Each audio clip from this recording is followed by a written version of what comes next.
Tuan Tulis adalah satu nama seorang ulama yang cukup terkenal di kalangan masyarakat di kampung Kuala Talang, iaitu sebuah kampung yang terletak di daerah Kuala Pilah, Negeri Sembilan. Beliau juga turut dikenali di kalangan kerabat istana yang di Pertuan Besar Negeri Sembilan kerana beliau pernah mengubati yang di Pertuan Besar yang pertama pada tahun 1925 Masihi, iaitu Tuanku Muhammad ibni Yam Tuan Antah yang terlantar uzur di London. Sedangkan pada waktu itu Tuan Tulis sebenarnya sudah pun meninggal dunia.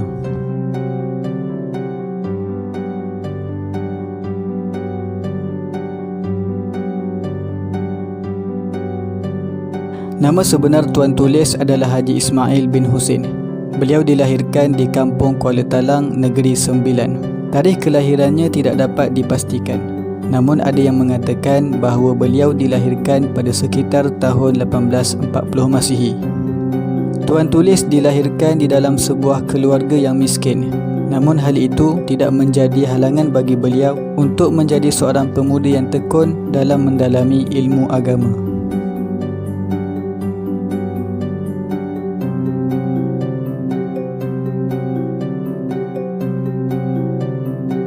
Kemiskinan yang dialami oleh Tuan Tulis tidak menghakis kecintaan beliau terhadap ilmu. Sebaliknya, Tuan Tulis mempunyai semangat yang tinggi di dalam menuntut ilmu agama walaupun beliau terpaksa menempuh berbagai kepayahan. Sejarah meriwayatkan bahawa Tuan Tulis telah berjalan kaki dan merantau mencari ilmu daripada kampungnya Kuala Talang sehinggalah ke kampung Lubuk Kawah di Temerloh, Pahang. Tuan Tulis menuntut ilmu agama di sebuah pondok di kampung Lubuk Kawah, Temerloh, Pahang yang dibimbing oleh seorang tuan guru yang bernama Haji Abdul Rahman atau lebih dikenali sebagai Tok Ayahman. Tok Ayahman adalah seorang ulama yang berhijrah dari Kelantan dan menerokai kampung Lubuk Kawah pada sekitar kurun 18 Masihi, lalu membuka pondok pengajian agama di kampung tersebut. Menurut cerita, oleh kerana Tuan Tulis merupakan seorang pelajar yang miskin, beliau tidak dapat membeli kitab-kitab pengajiannya seperti mana yang dimiliki oleh pelajar yang lain. Namun kemiskinan itu bukanlah menjadi penghalang bagi beliau. Sebaliknya, Tuan Tulis telah berusaha menulis kesemua matan-matan kitab yang akan dipelajarinya sebelum kuliah bermula. Setiap malam beliau menyalin matan kitab yang akan dipelajari pada keesokan harinya dengan cara meminjam kitab daripada kawan-kawannya. Demikianlah tabiat Tuan Tulis yang rajin dan berusaha menulis, sehinggalah beliau diberi gelaran Tuan Tulis oleh guru dan rakan-rakan sepengajiannya di pondok.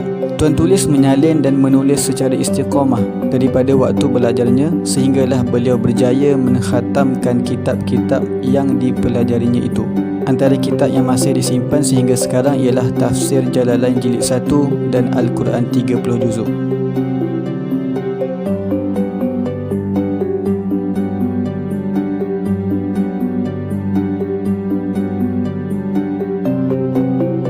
Diceritakan bahawa pada tahun 1925 Masihi yang di Pertuan Besar Negeri Sembilan yang pertama, iaitu Tuanku Muhammad ibni Tuanku Antah, telah diziarahi oleh Tuan Tulis ketika baginda sedang terlantar sakit di London. Tuanku Muhammad dan Tuan Tulis saling kenal mengenali antara satu sama lain kerana tempat tinggal Tuan Tulis berdekatan dengan Istana Seri Menanti yang juga berada di dalam daerah Kuala Pilah. Di dalam pertemuan itu, Tuan Tulis meminta segelas air lalu menjampinya. Kemudian air tersebut disapu di badan tuanku yang sakit dan selebihnya diminum oleh baginda tuanku. Dengan izin Allah Subhanahu Wa Taala, seketika itu juga baginda tuanku merasa sembuh dari penyakitnya. Kemudian baginda tuanku Muhammad berkenan untuk mengurniakan hadiah kepada Tuan Tulis. Akan tetapi ketika tuanku keluar dari biliknya untuk mengambil hadiah, baginda tuanku mendapati Tuan Tulis sudah tiada.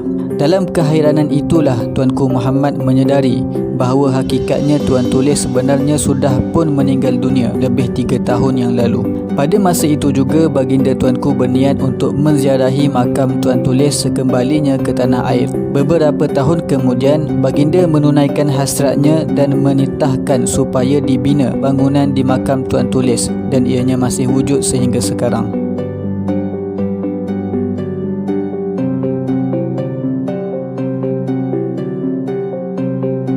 Tuan Tulis adalah seorang ulama yang sangat merendah diri dan suka duduk bersama orang-orang yang jahil. Beliau selalu bersama-sama mereka yang jahil dan suka bertanyakan mengenai masalah-masalah hidup yang mereka hadapi. Tuan Tulis juga sangat kasih kepada haiwan.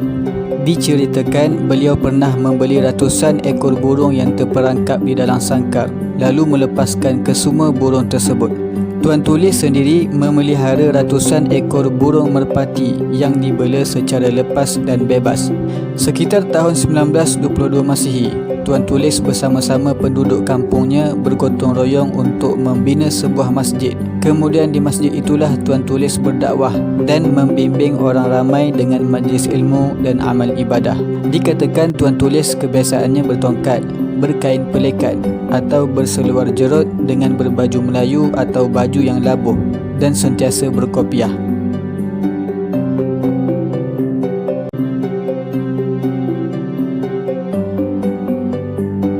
Selang beberapa bulan selepas menyiapkan pembinaan masjid di Kuala Talang, Tuan Tulis jatuh sakit lalu beliau meninggal dunia selepas waktu subuh pada hari yang ke-10 Ramadan pada tahun 1922 Masihi. Dikatakan ketika orang ramai hendak mengebumikan jenazah Tuan Tulis, ratusan ekor burung merpatinya terbang menutupi jenazah Tuan Tulis daripada panas cahaya matahari. Ketika selesai dikebumikan, burung-burung tersebut menghilang dan tidak lagi kembali ke sarangnya.